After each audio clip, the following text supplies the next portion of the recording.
Students, welcome back. This is part 4 of chapter 6 that is life processes. ठीक है, हमने जो प्रीवियस वीडियो है उनके अंदर डिस्कस किया था about nutrition in detail and in respiration in detail. So in this video today we are going to discuss about transportation in detail. ठीक है, फर्स्ट ऑफ ऑल हमें पता होना चाहिए कि ट्रांसपोर्टेशन होता क्या है। ट्रांसपोर्टेशन होता है कि बॉडी के अंदर जो सब्सटेंस है वो एक पार्ट से दूसरे पार्ट में कैसे फ्लो होते हैं, कैसे जाते हैं और वहां पे क्या फंक्शन परफॉर्म करते हैं। ठीक है, तो पहले हम देखेंगे transportation in plants and then we will move towards the transportation in animals and then transportation in human being. Okay, so हम स्टार्ट करते हैं सबसे पहले, that is transportation in plants. ठीक है, प्लांट्स के ट्रांसपोर्टेशन के लिए दो सिस्टम होते हैं, दैट इज जाइलम और फ्लोएम। ठीक है, जाइलम क्या करता है, कैरी करता है water and minerals from the root to other part of the plant. ठीक है, पानी हम कहाँ डालते हैं, जड़ों में डालते हैं, रूट्स में डालते हैं। ठीक है, तो रूट से वाटर और मिनरल को सारे पार्ट्स के अंदर पहुंचाने का काम करता है जाइलम। ठीक है, सेकेंड है आपका फ्लोएम। फ्लोएम क्या करता है, carries the product of photosynthesis. Photosynthesis का प्रोडक्ट मतलब जो एंड प्रोडक्ट लास्ट में बना था फूड, दैट इज ग्लूकोज। ठीक है, और food from leaves to other part of the plant, क्योंकि हमें पता है फोटोसिंथेसिस कहाँ पे होता है, लीव्स के अंदर जो मेसोफिल सेल्स है वहां पे होता है। तो लीव्स में जब खाना बन गया तो उसको क्या सारे बॉडी पार्ट्स के अंदर क्या ट्रांसपोर्ट करता है, तो ये काम कौन करता है, फ्लोएम। ठीक है, we are talking about plants. Plants के अंदर क्या है, दो सिस्टम होते हैं, जाइलम एंड फ्लोएम। तो फूड कैरी करने का काम कौन करता है, फ्लोएम, और वाटर एंड मिनरल्स कैरी करने का काम कौन करता है, दैट इज जाइलम। ठीक है, इसके अंदर क्या है, नो एनर्जी इज यूज, जिसके अंदर क्या है ज्यादा एनर्जी यूज नहीं होती है, और इसके अंदर एनर्जी यूज होता है किसकी फॉर्म में, एटीपी की फॉर्म में। ठीक है, एटीपी क्या होता है, एडेनोसिन ट्राइफॉस्फेट, ये मैं आपको पहले भी बता चुकी हूँ। नेक्स्ट है transpiration and its function. Transpiration क्या होता है और उसके फंक्शन क्या होते हैं। It is the process of loss of water as vapour from the aerial part of the plant. ठीक है, ट्रांसपोर्टेशन क्या होता है, जिसके अंदर क्या होता है, वाटर का लॉस होता है कहाँ से, एरियल पार्ट ऑफ प्लांट से। ये फंक्शन क्या है इसका, जब लॉस ऑफ वाटर हो रहा है तो टेम्परेचर रेगुलेशन में हेल्प मिलेगी, प्लस एब्जॉर्प्शन और अपवर्ड मूवमेंट है वाटर और मिनरल्स का, वो क्रिएट होएगा कैसे, बाय क्रिएटिंग पुल। ठीक है, फंक्शन है help in temperature regulation in plants में, टेम्परेचर रेगुलेट करने में हेल्प करता है, और एब्जॉर्प्शन है या अपवर्ड मूवमेंट है वाटर और मिनरल्स का, उसके लिए क्या बनाना पड़ेगा, पुल बनाना पड़ेगा। क्योंकि क्या है, नीचे से कोई चीज है वो ऊपर तक जाएगी तो क्या है, उसके लिए कुछ प्रेशर चाहिए, उसके लिए क्या बनाना पड़ेगा, एक पुल सिस्टम बनाना पड़ेगा। ठीक है, नेक्स्ट टर्म है आपकी ट्रांसलोकेशन। ट्रांसलोकेशन क्या होता है, हमने बताया था फ्लोएम क्या करता है, फूड को ट्रांसपोर्ट करने का काम करता है, वही है transport of food from leaves to different part of plant is called as translocation. ठीक है, आपके लिए ये टर्मिनोलॉजी बहुत इंपॉर्टेंट है, difference between transpiration and translocation. ठीक है, ट्रांसपिरेशन क्या होता है, लॉस ऑफ वाटर। ठीक है, और ट्रांसलोकेशन क्या होता है, transport of food from leaves to other part of the plant. ठीक है, our next topic is transport in other animals. ठीक है, हमने पहले डिस्कस किया कि प्लांट्स के अंदर ट्रांसपोर्ट कैसे होता है, अब हम डिस्कस करेंगे कि जो और एनिमल्स हैं उनके अंदर ट्रांसपोर्ट है वो कैसे होता है। ठीक है, तो आपके दो टाइप के सर्कुलेटरी सिस्टम होते हैं, ओपन सर्कुलेटरी सिस्टम और दूसरा होता है क्लोज सर्कुलेटरी सिस्टम। ठीक है, तो ओपन सर्कुलेटरी सिस्टम जैसे कि मोलस्का के अंदर और ऑर्थोपोडा के अंदर होता है, जिसके अंदर क्या है, जो ब्लड है वो डायरेक्टली पंप होता है हार्ट से और पास हो जाता है बड़े बड़े स्पेसिस के अंदर, कैविटीज के अंदर, जिसको बोलते हैं साइनसिस। ठीक है, और जो आपके क्लोज सर्कुलेटरी सिस्टम होता है वो होता है एनालिडा और कोर्डेट्स के अंदर, जैसे मतलब हमारे अंदर भी वही होता है, क्योंकि हम किसके अंदर आते हैं, कोर्डेट्स के अंदर आते हैं। ठीक है, तो हमारे अंदर क्या होता है, जो ब्लड है वो पंप्ड होता है हार्ट से, और वो हमेशा एक क्लोज नेटवर्क होता है ब्लड वेसल्स का, उसके थ्रू क्या है पूरी बॉडी के अंदर फ्लो करता है। ठीक है, तो ये वाला जो क्लोज सिस्टम है ये क्या है, ज्यादा एडवांटेजियस है, क्योंकि इसके अंदर जो फ्लो है लिक्विड का या फ्लूइड का वो क्या है, ज्यादा एक्यूरेट है, प्रिसाइजली रेगुलेटेड है, इसलिए। ठीक है, तो हम स्टार्ट करते हैं। सबसे पहले जो आपके फिशेज हैं उनके पास क्या होता है, दो चैम्बर्ड हार्ट होता है। ठीक है, और एक उसके अंदर क्या होगा, आर्ट्रियम और एक वेंट्रिकल। ठीक है, एम्फीबियंस और रेप्टाइल्स के पास 3 चैम्बर्ड हार्ट होता है, उसके अंदर 2 आर्ट्रिया होता है, एक सिंगल वेंट्रिकल होता है। जबकि क्रोकोडाइल, बर्ड्स और मैमल्स, इन सबके पास क्या होता है, 4 चैम्बर्ड हार्ट होता है, जिसके अंदर 2 आर्ट्रिया होती है और 2 वेंट्रिकल्स होती है। ठीक है, तो अब इसके अंदर देखो क्या है, एम्फीबियंस और रेप्टाइल्स है, 3 चैम्बर्ड हार्ट होता है इनके अंदर। So some mixing of oxygenated and deoxygenated blood occur. ठीक है, तो वहां पे क्या है, कुछ मिक्सिंग हो जाती है ऑक्सीजनेटेड और आपके ये डीऑक्सीजनेटेड ब्लड के अंदर, ठीक है। ये ऑक्सीजनेटेड और डीऑक्सीजनेटेड ब्लड क्या होती है हम आगे डिस्कस करेंगे, ठीक है। तो क्या है, उनके अंदर मिक्सिंग हो जाती है, ठीक है। नेक्स्ट है आपका फिशेस के पास कितने बताया था, 2 चैम्बर्ड हार्ट बताया था। So the blood goes only once in the heart during one cycle of the fishes, so have single circulation of blood. Human being के अंदर होता है डबल सर्कुलेशन और फिशेस के अंदर होता है सिंगल सर्कुलेशन, क्योंकि इनके हार्ट कितना है, 2 चैम्बर्ड है, और हमारे जो हार्ट है ह्यूमन बींग का दैट इज 4 चैम्बर्ड हार्ट होता है, इसलिए, ठीक है। हमारा नेक्स्ट टर्म है ब्लड। ब्लड क्या होता है, ब्लड इज रेड कलर्ड, पता है रेड कलर होता है। रेड कलर किसके कारण होता है, क्योंकि उनके अंदर रेड पिगमेंट होती है जिसको बोलते हैं हीमोग्लोबिन, ठीक है। एक कनेक्टिव टिश्यू की तरह काम करता है, ये हमने 9th में टिश्यू वाले चैप्टर के अंदर पढ़ा था कि ब्लड क्या है, कनेक्टिव टिश्यू का टाइप है। नेक्स्ट है ब्लड के पास 4 कंपोनेंट्स होते हैं, that is plasma, RBC, WBC and platelets, ठीक है। सबसे पहले आता है प्लाज्मा। प्लाज्मा क्या होता है, लिक्विड पार्ट होता है, कलरलेस होता है, जिसके अंदर 90% वाटर होता है और 10% ऑर्गेनिक और इनऑर्गेनिक सब्सटेंसेस होते हैं, ठीक है। ये किस चीज में हेल्प करते हैं, ट्रांसपोर्ट करता है फूड का, कार्बन डाइऑक्साइड का, नाइट्रोजनस वेस्ट का, किसके, डिजोल्व फॉर्म के अंदर, एक पार्ट से दूसरे पार्ट के अंदर लेके जाता है, ठीक है। ये इंपॉर्टेंट है, इसमें से क्वेश्चन आ सकता है, शॉर्ट क्वेश्चन आता है हमेशा ब्लड में से या लिव में से आएगा। नेक्स्ट है आपका आरबीसी। आरबीसी क्या करता है, ऑक्सीजन को लंग से लेके सारे बॉडी पार्ट्स के अंदर सप्लाई करके आता है, ठीक है। क्या करता है आरबीसी, ऑक्सीजन को कहां से लेके आता है, ऑक्सीजन को लंग से, ठीक है, लंग से लेके सारे बॉडी पार्ट के अंदर ट्रांसपोर्ट करने का काम करता है आरबीसी। ये सर्कुलर शेप में होता है और इनके पास कोई भी न्यूक्लियाई नहीं होता है। नेक्स्ट है डब्ल्यूबीसी। डब्ल्यूबीसी को क्या बोलते हैं, सोल्जर्स ऑफ द बॉडी बोलते हैं, सोल्जर्स ऑफ द बॉडी, ठीक है। सोल्जर्स ऑफ द बॉडी क्यों बोलते हैं डब्ल्यूबीसी को, क्योंकि ये क्या करते हैं, कुछ एंटीजन और एंटीबॉडीज प्रोड्यूस करते हैं जो हमारे क्या है, इम्यून सिस्टम को स्ट्रॉन्ग करते हैं, ठीक है। तो हमारे लिए क्या है, ये रक्षा करने का काम करते हैं, इसलिए इनको क्या बोलते हैं, सोल्जर्स ऑफ द बॉडी। इनके पास न्यूक्लियस होता है और ये कम नंबर में होते हैं एज कंपेयर टू आरबीसी, ठीक है। आरबीसी ज्यादा होते हैं, डब्ल्यूबीसी कम होते हैं, ठीक है। नेक्स्ट है आपका प्लेटलेट्स। प्लेटलेट्स एक इंपॉर्टेंट टर्म है, tiny fragments of special cell formed in bone marrow, ठीक है। कुछ स्पेशल सेल्स हैं, उनके छोटे छोटे फ्रेगमेंट्स हैं जो कहाँ बनते हैं, बोन मैरो के अंदर बनते हैं, ठीक है।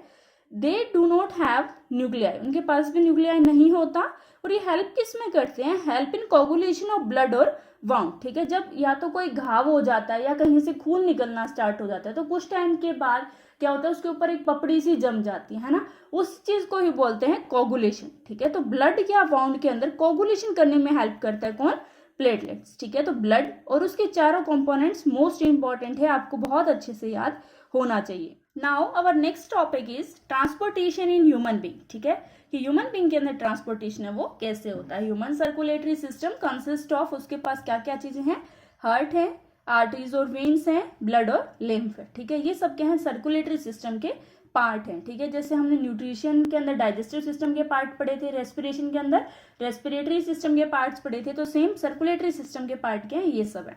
हार्ट है जो क्या है, पंपिंग ऑर्गन है, जो पंप करने का काम करता है। आर्टरीज और वेन्स है जो क्या है, ब्लड वेसल्स हैं, जो क्या करते हैं, एक जगह से दूसरी जगह पे चीज को या कोई सब्सटेंस है उसको लाने और ले जाने का काम करते हैं। नेक्स्ट है ब्लड और लिम्फ, ये क्या सर्कुलेटरी मीडियम है, ठीक है। तो हमने ब्लड के बारे में तो पहले डिस्कस कर लिया, उसके चारों कंपोनेंट भी देख लिए। तो अब हम देखते हैं पहले लिम्फ। लिम्फ क्या है, लिम्फ क्या होता है, येलोइश फ्लूइड होता है which escape from the blood capillaries, जो कहाँ से एस्केप होता है, ब्लड कैपिलरीज से इनटू द इंटरसेलुलर स्पेसेस, ठीक है। एस्केप मतलब रिलीज होना, कहाँ से रिलीज हो रहा है, ब्लड कैपिलरी से, किसके अंदर, जो इंटरसेलुलर स्पेस है, वो इंटरसेलुलर स्पेस होता है जो सेल, दो सेल के बीच की जो जगह होती है उसको बोलते हैं इंटरसेलुलर स्पेस, ठीक है। तो वहां पे रिलीज होता है किससे, ब्लड कैपिलरी से। ये होता कैसे है, contains less protein than blood, blood से क्या है, कम अमाउंट के अंदर इसमें प्रोटीन प्रेजेंट होते हैं। Flow from tissue to heart, ये कहाँ से कहाँ पे फ्लो करता है, टिश्यू से लेके हार्ट की तरफ। So help in transportation and destroying germs, तो क्या करेगा, ट्रांसपोर्टेशन के अंदर हेल्प करेगा, हार्ट की तरफ जा रहा है तो कोई चीज लेके ही जाएगा ना, गैसेस वगैरह, ठीक है। तो ट्रांसपोर्टेशन करेगा और रास्ते में क्या है, डिस्ट्रॉय करता जाएगा किसको, जर्म्स को। नेक्स्ट है it carries digested and absorb fat from intestine, intestine से क्या है, जो एब्जॉर्ब और डाइजेस्टेड फैट है उसको लेके आता है, और कहाँ लेके जाता है, and drains the excess fluid from the extracellular space back to the blood, ठीक है। और जो एक्सेस फ्लूइड है, ठीक है, ज़्यादा अमाउंट के अंदर जो फ्लूइड प्रेजेंट है कहाँ पे, सेलुलर स्पेसिस के अंदर, उसको वापस लेके जाता है कहाँ पे, ब्लड के अंदर। ठीक है, मतलब ये रीअब्जॉर्प्शन करने के अंदर हेल्प करता है कौन, लिम्फ। ठीक है, अब आपको समझ में आ गया होगा। नेक्स्ट है हमारे आर्टरीज, वेन्स एंड कैपिलरीज। ठीक है, 3 टाइप की क्या होता है, ब्लड वेसल्स होती हैं। ये सबसे इंपॉर्टेंट क्वेश्चन है, ये पेपर में कई बार आ भी जाता है कि write the difference between different type of blood vessels, या ऐसे क्वेश्चन भी आ जाता है कि difference between arteries, veins and capillaries, या what is the function of arteries, veins and capillaries. या एक और इंपॉर्टेंट क्वेश्चन है कि आर्टरीज हैं वो थिक वॉल होती है और वेन्स है वो थिन वॉल होती है। Why arteries are thick walled and why veins are thin walled. ठीक है, इस टाइप के क्वेश्चन है वो इस टॉपिक में से आ सकते हैं। तो आइए हम स्टार्ट करते हैं, हम सारे क्वेश्चन है वो एक बारी में ही लर्न कर लेंगे। फर्स्ट है आर्टरीज। आर्टरीज क्या होते हैं, थिक वॉल्ड होती है, इनकी वॉल है, जो दीवारें हैं वो मोटी होती हैं। ये क्या करते हैं, कैरी करती हैं ब्लड को from heart to all body parts. ठीक है, हार्ट से लेके सारे बॉडी पार्ट्स के अंदर ब्लड का क्या है, ट्रांसपोर्ट करने का हेल्प करता है आर्टरीज। ठीक है, और ये क्या होती है, डीप सीटेड होती है, मतलब जो आपके स्किन है उसके काफी नीचे गहराई के अंदर प्रेजेंट होती हैं आर्टरीज। ठीक है, अब इसके अंदर से एक क्वेश्चन ये भी आता है कि आर्टरीज होती है वो थिक वॉल होती है, क्यों। देखो अब थिक वॉल क्यों है, क्योंकि ये क्या काम कर रही है, हार्ट से लेके सारे बॉडी पार्ट्स पे ब्लड सप्लाई कर रही है। तो जब हार्ट है, हार्ट इतना बड़ा पंपिंग ऑर्गन है, वहां से जब ब्लड रिलीज होगा तो उसके अंदर कितना ज्यादा प्रेशर होगा, बहुत ज्यादा होगा ना। और वहां पे अगर थिन वॉल हुई, अगर पतले पतले दीवारें हुई, तो वहां पे क्या है, एकदम ब्लास्ट भी हो सकता है। इसलिए वहां पे दीवारें हैं, जो वॉल है वो क्या होती है, काफी थिक होती है। ठीक है, तभी क्या है, आर्टरीज थिक वॉल होती है, और जो वेन्स है वो थिन वॉल होती है, क्योंकि वेन्स क्या उल्टा काम करती है। वेन्स क्या करती है, थिन वॉल होती है और कैरी करती है ब्लड को from all body parts to heart. सारे बॉडी पार्ट से खून इकट्ठा करके कहाँ पे लेके जाती है, अब ये हार्ट के पास लेके जाने का काम करती है। ये क्या होती है, सुपरफिशियल होती है। सुपरफिशियल मतलब जो स्किन है इसके ऊपर वाले पार्ट पे ही प्रेजेंट होती है, मतलब जो हमें दिखती हैं किसी इंसान के शरीर के ऊपर, वो क्या है, वेन्स हैं। नेक्स्ट है कैपिलरीज। कैपिलरीज क्या होती है, इन दोनों को कनेक्ट करने का काम करती है आर्टरीज और वेन्स को। ठीक है, नैरो ट्यूब लाइक स्ट्रक्चर होती हैं that connect arteries and veins. Thin wall होती हैं ये भी, narrow tube which connect arteries and veins. I think अब आपको तीनों चीजें समझ में आ गई हो कि आर्टरीज क्या होती हैं, वेन्स क्या होती है और कैपिलरीज क्या होती हैं। ठीक है, आर्टरीज जो होती है वो थिक वॉल क्यों होती है और वेन्स है वो थिन वॉल क्यों होती है। ठीक है, और कैपिलरीज का क्या फंक्शन होता है कि वो आर्टरीज और वेन्स को क्या है, कनेक्ट करने का काम करती है। सो अब नेक्स्ट टर्म है, मैंने आपको पहले बताया था, मैं बाद में बताऊंगा ऑक्सीजनेटेड और डीऑक्सीजनेटेड ब्लड क्या होता है। ठीक है, ऑक्सीजनेटेड ब्लड, इसको आप प्योर ब्लड भी बोल सकते हो, क्योंकि इसके अंदर क्या है, ऑक्सीजन की अमाउंट ज्यादा होती है, कार्बन डाइऑक्साइड की अमाउंट कम होती है। ठीक है, ऑक्सीजनेटेड ब्लड मतलब प्योर ब्लड। ठीक है, बट आप कहीं पे भी ऐसे pure blood, impure, pure impure नहीं लिखोगे, हमेशा यही वर्ड यूज हो जाते हैं, ऑक्सीजनेटेड और डीऑक्सीजनेटेड। ये वर्ड स्टैंडर्ड है, मैं आपको समझाने के लिए ये बता रही हूँ कि प्योर क्या होता है और इम्प्योर क्या होता है। ठीक है, ऑक्सीजनेटेड ब्लड के अंदर ज्यादा ऑक्सीजन होती है और डीऑक्सीजनेटेड ब्लड के अंदर कार्बन डाइऑक्साइड ज्यादा होती है। कार्बन डाइऑक्साइड हमारी बॉडी के लिए क्या ज्यादा यूजफुल नहीं है, इसलिए इसको क्या बोलते हैं, इम्प्योर ब्लड भी बोलते हैं। ठीक है, अब नेक्स्ट है कि आपकी पूरी बॉडी के अंदर हार्ट है वो फंक्शन कैसे करता है। ठीक है, जो आपका ब्लड है जो फ्लो कैसे हो रहा है पूरी बॉडी के अंदर। ठीक है, तो इसको समझने के लिए क्या है, मैंने एक डायग्राम बना रखा है, मैं आपको यहाँ से इजीली समझा सकती हूँ। ठीक है, सबसे पहले देखो, प्योर ब्लड है वो फर्स्ट नंबर क्या है, पल्मोनरी वेन। पल्मोनरी वेन के पास क्या है, ऑक्सीजनेटेड ब्लड है, मतलब प्योर ब्लड है। ठीक है, पल्मोनरी वेन क्या कर रही है, ब्लड को लेके आती है कहाँ पे, लेफ्ट आर्ट्रियम में। मैंने आपको बताया था कि ह्यूमन हार्ट क्या होता है, 4 चैम्बर्ड होता है। क्या होता है, उसके अंदर 2 आर्ट्रियम होते हैं और 2 वेंट्रिकल्स होते हैं। ठीक है, तो राइट लेफ्ट राइट लेफ्ट। ठीक है, समझ में आ गया आपको। तो ये चारों क्या है, 4 चैम्बर है ह्यूमन हार्ट के। ठीक है, तो इन दोनों के बीच का जो स्पेस है उसको बोलते हैं आर्ट्रियो वेंट्रिकुलर सेप्टम, इस चीज को। ठीक है, ये वर्ड जो है मैं आपको यहाँ पे लिखना भूल गई हूँ, इसको क्या बोलते हैं, आर्ट्रियो वेंट्रिकुलर सेप्टम। ठीक है, देखो अब पल्मोनरी वेन है जो वो ऑक्सीजनेटेड ब्लड लेके आ रही है कहाँ पे, सबसे पहले लेफ्ट आर्ट्रियम के अंदर। ठीक है, 2 प्रोसेस होते हैं, एक होता है कॉन्ट्रैक्शन का और एक होता है रिलैक्सेशन का। ठीक है, इसके अंदर V1 और V2 क्या है, वेल्व्स है, VALVES, ये दोनों क्या है, वेल्व्स, VALVES। ठीक है, वेल्व्स, ये दोनों वेल्व्स फंक्शन क्या परफॉर्म करती हैं, ये दोनों ये देखती हैं कि जो ब्लड हम आर्ट्रियम से वेंट्रिकल में भेज रहे हैं वो वापस बैक फ्लो ना कर जाए, कि वेंट्रिकल वाला ब्लड वापस आर्टरियम के अंदर ना चला जाए, ठीक है। तो ये क्या करती हैं, ये एक पर्टिकुलर टाइम पे ही ओपन होती है। जब लेफ्ट आर्टरियम है ये फुल हो जाता है ब्लड का, तो ये क्या करती हैं, ये खुल जाती हैं। ये जब ये खुलेगी, जब ये रिलैक्स हो जाएंगी, तो ये ब्लड कहाँ आ जाएगा, वेंट्रिकल में। रिलैक्स होने के बाद ही जब पता चलेगा भी सारा जो आपका ब्लड है वो वेंट्रिकल में आ गया, तो उसके बाद ये वापस क्या क्लोज हो जाती हैं, रिलैक्स हो जाती हैं, ठीक है।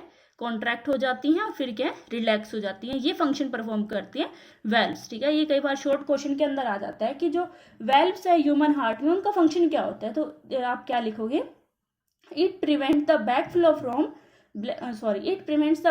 of blood from ventricles to the atrium, ठीक है। समझ में आ गया। देखो ऑक्सीजनेटेड प्योर ब्लड आ रहा है, कहाँ पे आया, लेफ्ट आर्टरियम में। ये कॉन्ट्रैक्ट किया तो ब्लड कहाँ पे आ गया, लेफ्ट वेंट्रिकल के अंदर, ठीक है। लेफ्ट वेंट्रिकल के अंदर ब्लड आया, तो इसके बाद ये कहाँ पे जा रहा है, यहाँ पे क्या है, फर्स्ट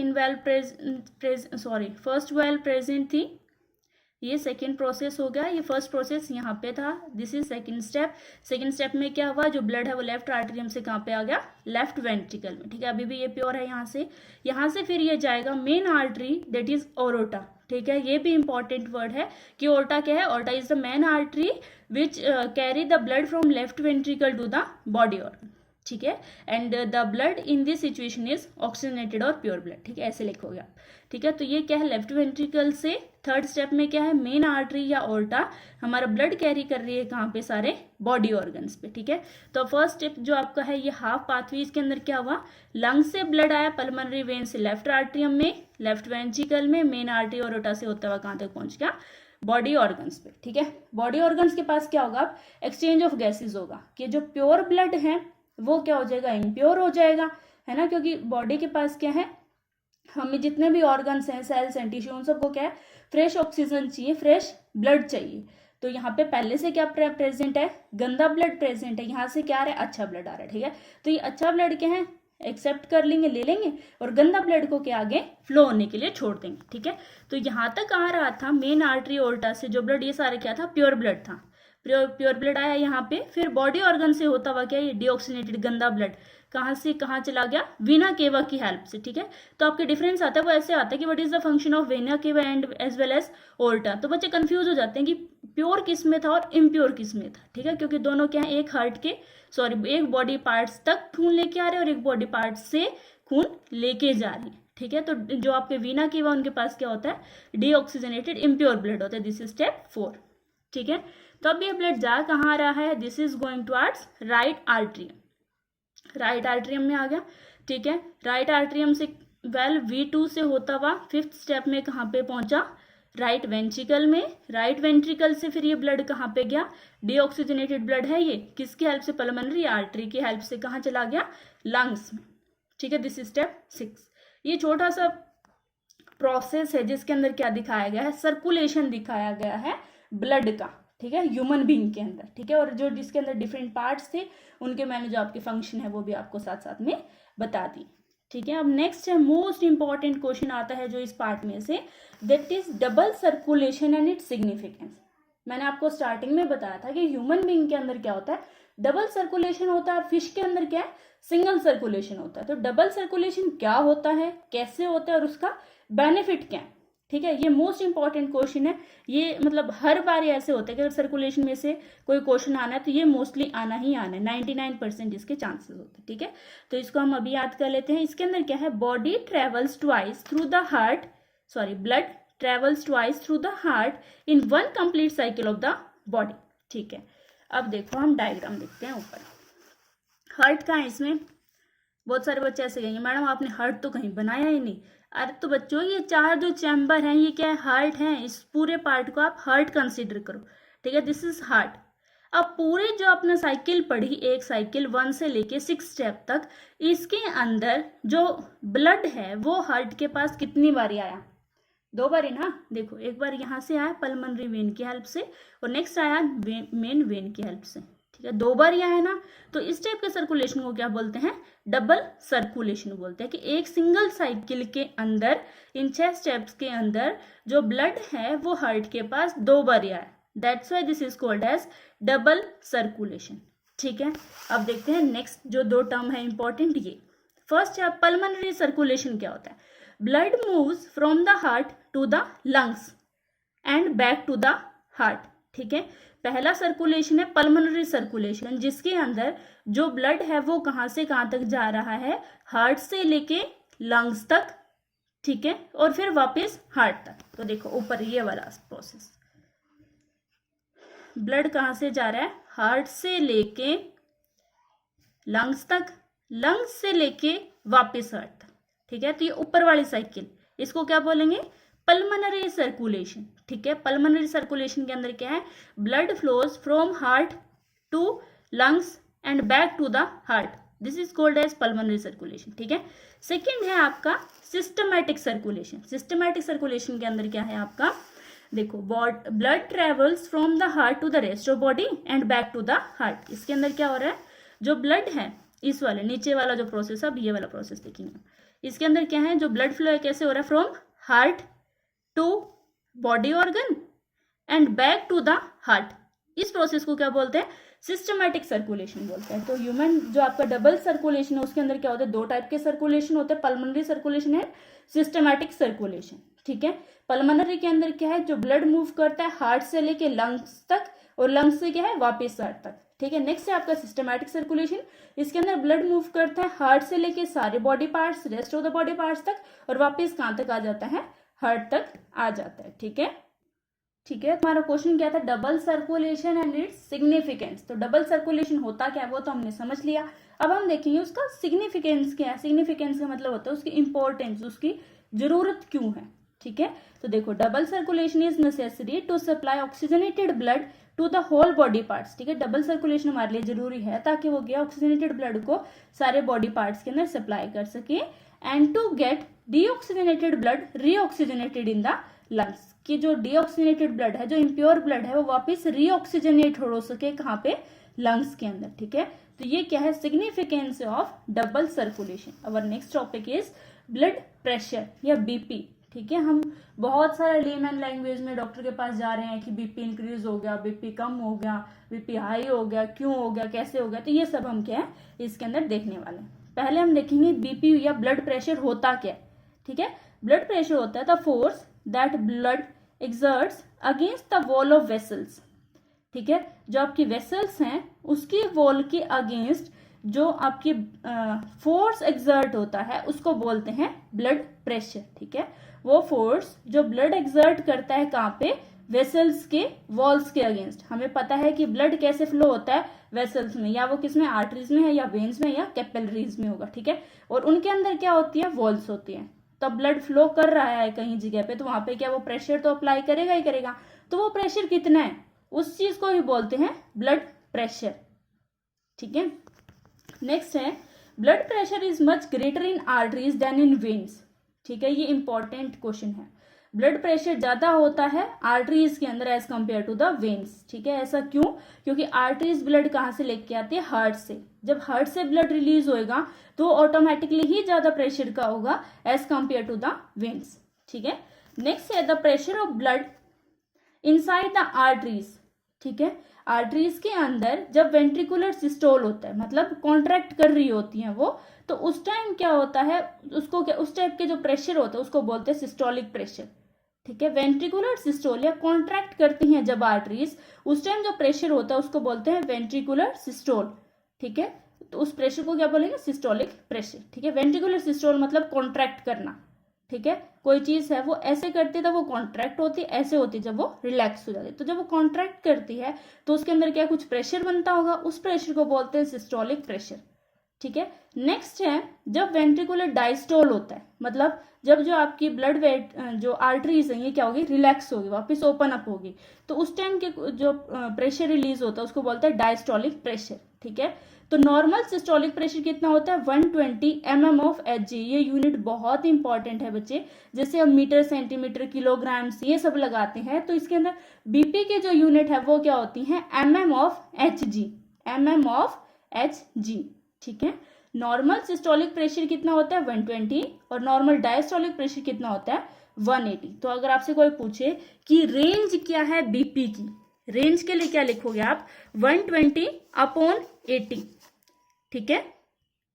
क्या लिखेंगे हम रेंज के लिए, अगर आपसे कोई पूछे कि what is the range of BP, then we will write 120/80, ठीक है। ऐसे नहीं कि उसको मैथ की तरफ फिर 0 0 काट के फिर इसको सॉल्व कर दो, वैसे नहीं लिखना। अगर आपको इस तरीके से भी कंफ्यूज हो रहा है तो आप ऐसे लिख दो 120/80, लास्ट में यूनिट लगानी है mm of Hg, ठीक है। आया समझ में आपको। नेक्स्ट आप बीपी मेजर कैसे करते हैं, ठीक है। वो चीज, वो इंस्ट्रूमेंट तो सबने देखी होगी ना, वो एक पट्टा सा होता है, वो हाथ पे बांध देते हैं जोर से, फिर वो एक छोटा सा ट्यूब से होता है, उसको पंप करते रहते हैं, फिर वो एक यूनिट होती है, उसके अंदर दिखता रहता है कि ऊपर जा रहा है मरकरी, नीचे आ रहा है मरकरी, ठीक है।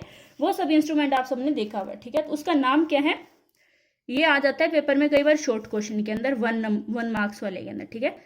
स्फिग्मो, यहां तक एक बार ही पढ़ेंगे, क्या बोलेंगे इसको, स्फिग्मो मैनोमीटर, ठीक है। क्या नाम होता है उसका, स्फिग्मो मैनोमीटर।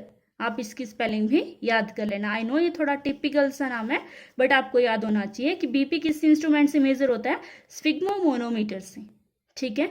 हाई बीपी हो जाता है उसको क्या बोलते हैं, हाइपरटेंशन।